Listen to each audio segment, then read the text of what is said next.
헌법 정신에 따른 대한민국 국회 해임 건의안 결정에도 불구하고 윤석열 대통령은 그동안의 태도와 입장에서 한치의 변화도 보이지 않고 있습니다. 유가족의 피맺힌 절규와 국민 대다수의 반대에도 오직 동문 후배이자 최측근인 장관만 챙기겠다는 아집의 다름 아닙니다. 아직도 검찰 출신의 정체성을 벗지 못한 윤 대통령이 기껏 꺼내든 방어막이라는 게 법적 책임을 우선 규명하자는 논리입니다. 이는 158명의 생명이 참혹하게 희생된 상황에서 국민적 공분을 일으킨 재난안전관리주무장관을 형사적 책임과는 별개로 정치 도의적 책임을 우선 물어달라는 너무나도 상식적 요구마저 전면 거부하겠다는 독선일 뿐입니다. 세월호 등 그간 대형 참사 후 진상규명 전에 국무총리나 장관들이 바로 사의를 표명하고 사퇴했던 것은 모두 틀린 일이라는 것입니까? 이태원 참사 이후 윤 대통령은 법의 잣대를 들이대자면서도 정작 철저한 진상규명에는 관심이 없고 이상민 장관을 지키려고 시종일관 무죄 추정의 원칙만 앞세우고 있는 꼴입니다.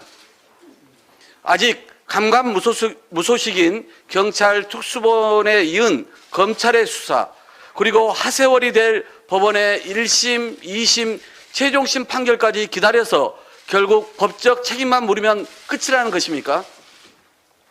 말단 실무자들의 책임만 앞세워 희생된 국민 생명 앞에서 법리만 따지면 그만이라는 윤석열 대통령은 참으로 비정하고 무책임합니다. 어제 대통령실의 입장은 윤석열 대통령이 국회 해임 건의안을 사실상 거부하겠다는 것으로 대한민국 헌법 정신을 전면 부정하면서까지 이상민 장관에게 면죄부를 주겠다는 선언입니다. 해임 건의안을 논의하는 자리에 당사자를 참석시킨 것처럼 경찰 인사권을 진 행안부 장관을 그대로 둬서 특수본 수사도 국정조사도 성역과 외로를 만들겠다는 것 아니겠습니까? 10번, 100번 파면했어도 부족한 상황에 대통령이 장관만 감싸고 도는 사이 유가족 협의회뿐만 아니라 지역대책기구까지 결성되었습니다. 정부 여당이 구렁이 담 넘듯 어물쩍 넘기려 하면 할수록 국민 분노는 들불처럼 커지며 전국으로 번져갈 것입니다.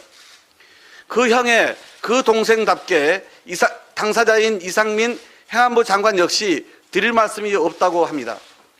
누가 봐도 사퇴할 사유가 차고 넘치지만 대통령이 지켜주니 사죄도 인정도 하지 않겠다는 것입니다. 대통령은 즉각 국민 뜻을 받들어 국회 해임 건의안을 수용해야 할 것입니다. 아울러 이상민 장관은 이제라도 책임지고 물러나는 것만이 유가족과 국민 앞에 최소한의 사죄라도 할 수 있는 길임을 명심하기 바랍니다. 한쪽에선 예산안 협상을 가로막고 한쪽으로는 가이드라인을 제시하는 대통령.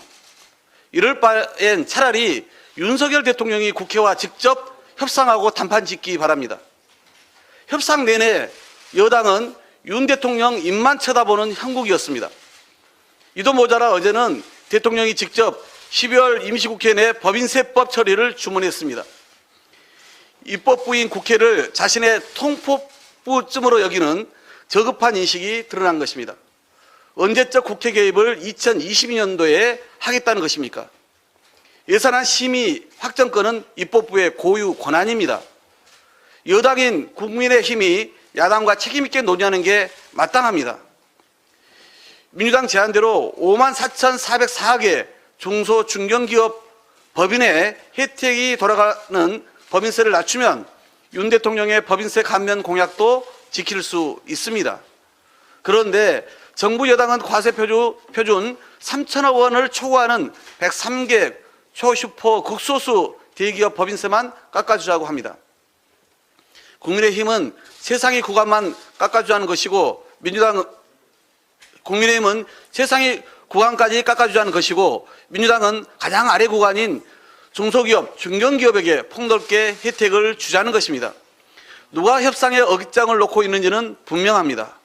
감액 규모도 마찬가지입니다. 국회는 매년 통상 정부 예산안의 1%가량을 감액해왔고 현재 민주당안은 이보다 훨씬 작은 규모일 뿐입니다.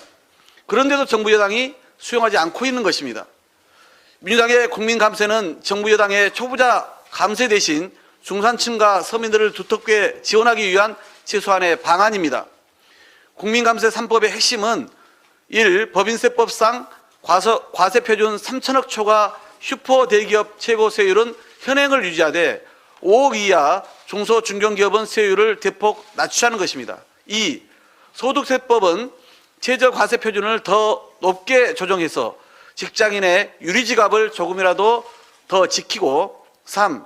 조세특례법은 어려운 살림살이에 서민들 월세 부담을 낮추고자 월세액 세공제율을 더 상향하고자 하는 것입니다.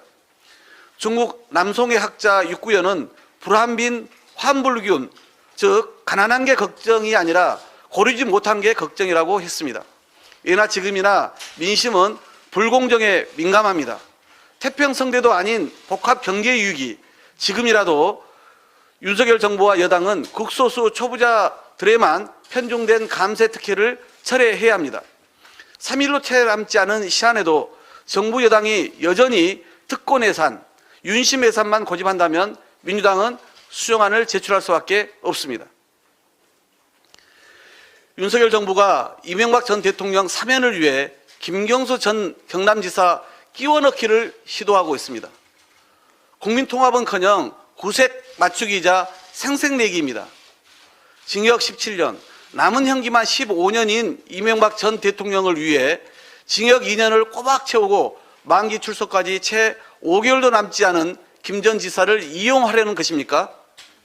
15년과 5개월의 형기를 같은 저울 위에 올려놓고 사면을 하면서 복권 없는 사면 운운하는 것은 형평성에도 사면 취지에도 국민 상식에도 모두 어긋납니다. 정치인 사면에 복권을 제외하면 가석방과 다를 것이 없다는 점은 검찰 출신 대통령이 가장 잘 알 것입니다. 윤석열 대통령이 진정으로 국민 통합을 위해 사면에 나설 것이라면 공정성과 형평성에 맞게 김경수 전 지사의 사면과 복권도 동시에 추진하기 바랍니다. 대통령의 정치적 사면으로 인해 오히려 국민 갈등과 분열이 가중되는 일은 결탄코 없어야 할 것입니다. 이상입니다.